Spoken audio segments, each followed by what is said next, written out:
నమస్తే. Welcome to our channel. ప్రస్తుతం మనతో ప్రముఖ ఆధ్యాత్మికవేత్త, గణపతి దత్త ఉపాసకులు మురళీధర్ శర్మ గారు ఉన్నారు. వారితో మాట్లాడదాం. నమస్తే గురుగారు. మహాదేవ శ్రీమాత్రే నమః. డబ్బు కోసం ప్రతి ఒక్కళ్ళు ఉదయం లేచిన దగ్గర నుంచి పరుగులు మొదలవుతూనే ఉంటాయండి. అందరికీ అంతే కూడా కదమ్మా. అందరికీ ధనం కూడా మూలం ఇదం జగత్. ఇదం జగత్తు అవును. అనేటువంటిది ఒకటి.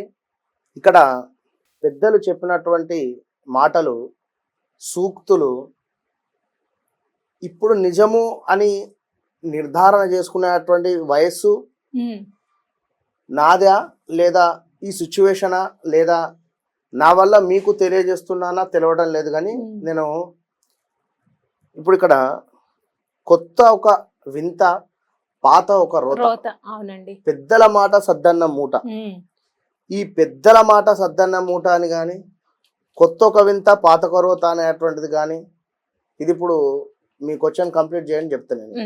డన్ అండి. అయితే అదే మీరు అన్నట్టు ధనం మూలం ఏదో ఇదం జగత్ అనుకున్నా లేదు. సిరివెన్నెల గారు ఎవరో ఒక కవి రాసినట్టు డబ్బునే డబ్బనే గుండెల్లో పెట్టుకోరా అన్నట్టు అవును, వాస్తవం. ఇప్పుడు నిజంగా డబ్బుకే అది డబ్బుని, లబ్బు డబ్బని, Yes. అవును, గుండెల్లో వాస్తవం. పెట్టుకోరా బా. అని నిజంగా అటువంటి డబ్బుని అంటే ఎవరు ఏం చేయలేమండి. ఇంకా అంత ప్రాముఖ్యత పెరిగిపోయింది దానికి. ఇప్పుడు మనం కాదు అని కూర్చోవడానికి లేదు. అవును. సో చాలా మంది కష్టపడతారు, కష్టపడినందుకు డబ్బులు వస్తాయి, కానీ ఆ డబ్బులు నిలబడవు.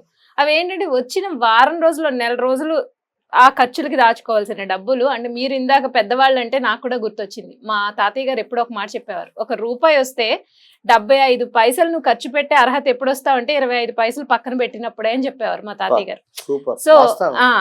ఇప్పుడు అలా లేదండి. ఆ రూపాయి ఖర్చు పెట్టేగా పోని ఇంకా ఎక్కడైనా అప్పు తెచ్చుకోవాలి. 15 రోజులకి నెల జీతం ఖర్చు అయిపోతుంది. ఎందుకంటే బయట అలా ఉన్నాయి రేట్లు. సో దాన్ని ఎవరు ఏం చేయలేము. మనం మార్చేద్దామంటే ఇప్పుడు కూర్చుని నేను మార్చలేను దాన్ని. కానీ ఆ ప్లానింగ్ లేకపోవడం వల్ల కానివ్వండి, లేదు వచ్చిన డబ్బు కొంతమందికి అనుకోకుండా సడన్ గా ఏవో సమస్యలు వస్తాయి. అది నెల రోజులు రావాల్సిన జీతం కాస్త 15 రోజులకే ఖర్చు అయిపోతుంది. ఆ తర్వాత మళ్ళీ అప్పులకు వెళ్లాల్సిన పరిస్థితి.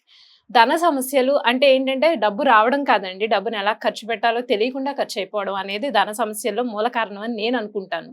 సో అంటే మనకి ఇప్పుడు డబ్బు వస్తుంది కదా, అది ఖర్చు అవ్వకుండా అది మనం అనుకున్నట్టు నిలవ ఉండాలి. మన చేతిలో ఆ లక్ష్మీదేవి ఉంచుకోవాలి అంటారు కదా. సో అలా నిలబడాలి అంటే ఎటువంటి పరిహారాలు పాటించాలో చెప్పండి గురుగారు. తప్పకుండా అమ్మా. ఇక్కడ ముఖ్యంగా కొన్ని శాపాలు. ఇప్పుడు ఉదాహరణకు మీరు మీ సొంత చెల్లె ఉంది.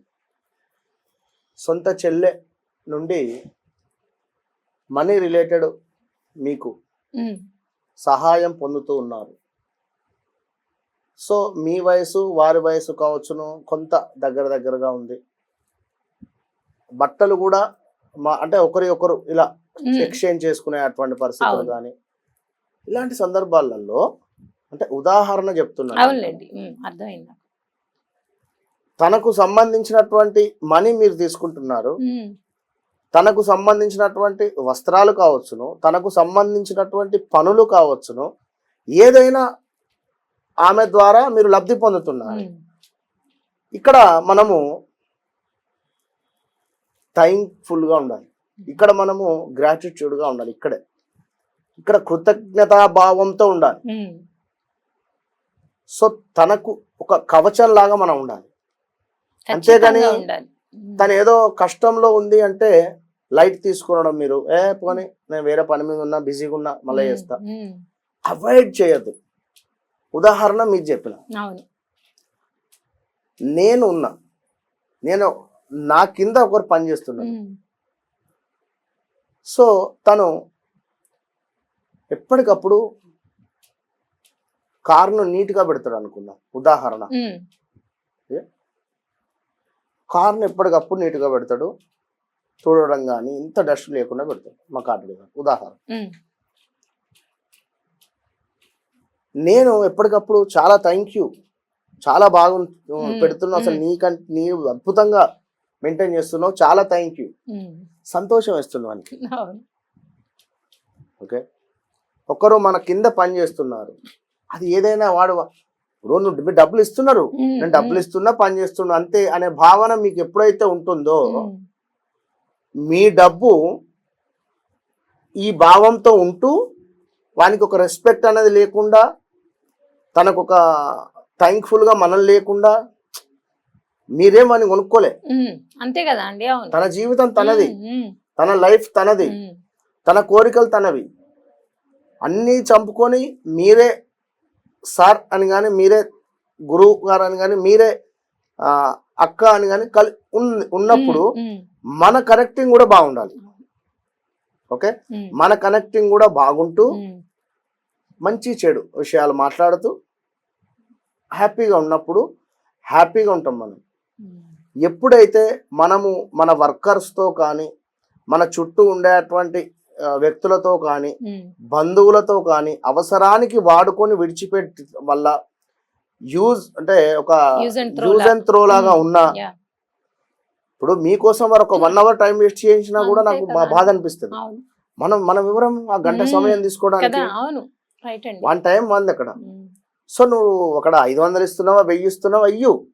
నేను చాలా మటుకు అంతకుముందు క్యాబ్ డ్రైవర్స్ కు మనం పే చేస్తాం అయిపోయింది, బట్ థ్యాంక్ యూ చెప్పే నేను కార్ దిగేది ఇప్పటికీ. ఎందుకంటే ఇది అవసరం, ఈ కాలానికి అవసరం ఇది. సో ఇలా మనం ఎప్పుడైతే ఉంటలేమో, ఎప్పుడైతే అహంకారంతో మనం ఉంటున్నామో, వాని పని అది నా పని ఇది ఏంది వానితో మాట్లాడేదాన్ని కానీ, లేదా ఇప్పుడు వాని సమస్య ఏంది అనేది మనం తెలుసుకొని సహాయం చేసే గుణం మన దగ్గర ఉండాలి. ఫస్ట్ నేను చెప్పేది సహాయం చేసే గుణము. ఇప్పుడు ఇందాక నేను మీ టాపిక్ ఎందుకు చెప్పిన సిస్టర్ది అంటే, ఇక్కడ సోదరి మనుల శాపం. ఓకే, మీరు ఆ విధంగా ఉండకుంటే తను ఏమైనా శపించవచ్చు, అది నిజమవుతుంది. తన వస్తువులు మీరు వాడుకున్నారు, తన డబ్బు మీరు వాడుకున్నారు, మీరు టయానికి వెళ్ళలేదు అన్నప్పుడు తను ఏదో తిట్టుకుంటుంది. అన్నావా ఒక్కసారి అంటే ఓకే, ఇట్లనే చేస్తూ ఉంటే శాపంగా మారుతుంది. ఈ శాపం ఎటుపోతుంది? మనం కష్టపడ్డ డబ్బు హరించకపోవడం కానీ, హాస్పిటలైజ్డ్ వెళ్ళిపోవడం కానీ. ఇదే విధంగా గురువులపై నింద, గురువులాంటి పూజ్యులను మాట్లాడినా, పూజ్యులతో మన రెస్పెక్ట్ లేకుండా మాట్లాడినా, పూజ్యులకు సంబంధించింది ఇవాళ కాకుండా రేపైనా వాళ్ళ మనసు బాధపడుతూ ఉన్న కారణం నువ్వే. సో ఇప్పుడు కాకుండా ఏదో సమయంలో ఏదో శాపం, నోరు జారుతుంది, ఏదో ఇబ్బంది అవుతుంది. తండ్రితో ప్రేమగా ఉండకున్నా, తండ్రి ఏమైనా ఇబ్బందిగా పెట్టినా, వీడు నాశనం కానీ, వీడు నాకు కడుపున చెడగొట్టాడు వీడు అనేటువంటి భావన మనం కల్పించిన ఇబ్బంది మనకు. తల్లి, గురువులు, ఫ్రెండ్స్, కుజుడు ఏమిటి? భూమి మీద మనం ఇలాంటి ఇబ్బంది ఉన్నప్పుడు ల్యాండ్ మీద డబ్బులు ఇన్వెస్ట్మెంట్ పెట్టేస్తాము, లాస్ అయిపోతాం. ఇక మరీ ముఖ్యంగా తండ్రి, ఉద్యోగానికి సంబంధించినటువంటి సమస్యలు ఎదురైతాయి. ఇలా కొల్లలు. నేను ఉదాహరణ మాత్రమే చెప్పిన, ఆ చాట్ ఓపెన్ చేస్తే అర్థమైపోతుంది ఏమిటి పరిస్థితి అని. కనుక ధనం మూలం ఇదం జగతే, బట్ మనం ఏమిటి అనేది మన గుండెకు అంతరాత్మకు తెలుసు. అంతే కదా. సో మన దగ్గరికి ఎప్పుడు రావాలి, ఎట్ట రావాలి, ఏమిటి అనేది అమ్మవారికి తెలుసు. సో ఎప్పుడైనా సహాయం చేసే గుణం ఉండాలి. సహాయం చేయలేని గుణం ఉంటే నీ దగ్గర డబ్బు ఉండని, పేరు ప్రఖ్యాతలు ఉండని, ఏదో ఒక సమయానికి అది జీరో అయి కూర్చుంటుంది. లక్షలు హాస్పిటల్లో బిల్స్ అవుతాయి. ఇక్కడ రూపాయి ఖర్చు పెట్టలోనే నువ్వు లక్షలు కడతావు అక్కడ. అవునండి, చాలా మంది చూస్తూ ఉంటాం. సో పద్ధతి మార్చుకోవాలి. సో ఇలాంటి సబ్జెక్ట్స్ మీరు అన్నటువంటి కష్టపడి ఇదంతా ఎందుకు చెప్పినా వాళ్ళు అర్థం చేసుకోవాలి. సో ఖచ్చితంగా ఎవరైతే గోమూత్రాన్ని తీసుకొని కొంత బకెట్లో వేసి చక్కగా కడప, ఇంటి బయట ఉండేటువంటి గడపను చక్కగా కూడా కడిగి, ఇల్లు మొత్తము కూడా ఈ యొక్క మన తను ఏమంటారు కింద వేసేది తడిగుడ్డ పెడుతూ మొత్తం ఇల్లంతా తుడుచుకోవడం వల్ల ఎక్సలెంట్ లక్ష్మీదేవి అనుగ్రహం ఉంటుంది. అడుగు పెడుతుంది అమ్మవారికి. ఇట్లా కష్టపడి మీరు సంపాదించిన డబ్బు ఎక్కువగా కూడా ఖర్చు కాకుండా ఉంటుంది. ఎప్పుడు నేను చెప్పిన అన్ని పాటిస్తూ చేయాలి. ఇది ఒకటే చేసేసా వదిలేయడం ఇది కాకుండా చేస్తూ Right. చెప్తున్నా, ఉమ్, ఇది చేస్తూ ఇది ఇప్పుడు ఇది కూడా ఈ వీడియోలో చెప్తున్నా నేను, ఈ పని చేసేటువంటి వారిని కూడా తిట్టుకుంటారు. ఉమ్, ఈ పని ఏమో చక్కగా రాలేదు, ఈ టైంకి రాలేదు, దీని మ్మ్. సంగతి ఏందో, దీని మ్మ్. కథ ఏందో తీసేస్తామా. వారిని కూడా గౌరవించాలి ఉమ్, అంతే. మీరు డబ్బులు ఇస్తున్నారు కావచ్చును, ఉమ్, ఆ వ్యక్తిని అయితే మీరు కొనుక్కోలేదు, గుర్తుంచుకోండి, మరలా చెప్తున్నా. ఉమ్, సో ఒక నిమ్మకాయ 7 ఎండుమిరపకాయలను తీసుకొని చక్కగా కూడా నిమ్మకాయను ఈ యొక్క ఎండుమిర్చిలను చక్కగా ఒక క్లాత్లో పెట్టి మొత్తం ఒక మనకు ఈ యొక్క సూదితో కానీ దేంతో అయినా కూడా మొత్తం చీర్చేసి ఇది మొత్తము కూడా మిరపకాయలను ఈ యొక్క నిమ్మకాయను ఉమ్, ఎవరు తొక్కని ప్రదేశంలో కానీ మూడు కూడళ్లలో కానీ లేదా చౌరస్తా వద్దనైనా కూడా దీన్ని పెట్టడం వల్ల అద్భుతమైనటువంటి ఫలితం ఉంటుంది. ఓకే. ఇక మరొక ఎక్సలెంట్ విషయం ఏమిటయ్యా అంటే ఓం రుణద్రోహ భయముక్తాయ నమః, ఉమ్, ఓం రుణద్రోహ భయముక్తాయ నమః, ఓం రుణద్రోహ భయముక్తాయ నమః, ఓం రుణద్రోహ భయముక్తాయ నమః. ఉమ్, ఇది జపించడం వల్ల ఈ మంత్రం మనకు రావాల్సిన ధనము కానీ బ్లాకేజెస్ కానీ ఉమ్, రిలీజ్ అయిపోతాయి.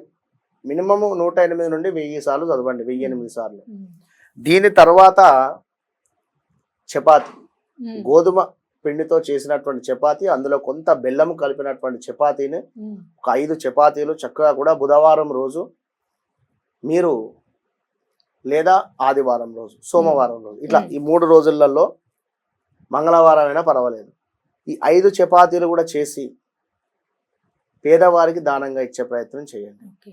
లేదు అనుకుంటే ఎక్కడైనా ఉమ్, ఆవుకు చెప్పండి, ఆవుకు ముందే వెళ్ళి చపాతీ పెట్టేసి చేతులు కడుక్కొని రాకుండా ఉమ్, 2 నిమిషాలు దాని దగ్గర కూర్చొని కాస్త మచ్చిక చేసుకుంటూ, తల్లి పరిస్థితి ఇది, నాకు పలానా వ్యక్తి నుండి డబ్బులు రావాలి, లేదా నాకు పలానా అప్పు ఉంది చెప్పి ఉమ్. ఇదిగో ఈ చపాతీ తిను అని చెప్పి దానికి 5 చపాతీలు తినిపించండి. ఖచ్చితంగా కూడా ఎక్సలెంట్ రిజల్ట్ ఉంటుంది. ఫాలో అయితే కనుక, ఎందుకంటే రిజల్ట్ వస్తాయని ప్రతి ఒక్కళ్ళు చెప్తూనే ఉంటారు మీరు 100%. ఎండీస్ కి. సో కాబట్టి ఎక్కువ ఖర్చులు అవుతున్నాయి అనుకున్న వాళ్ళు ఇటువంటి పరిహారాలు పాటిస్తే రిజల్ట్ ఉంటుంది. ధన్యవాదాలు. మహాదేవ్.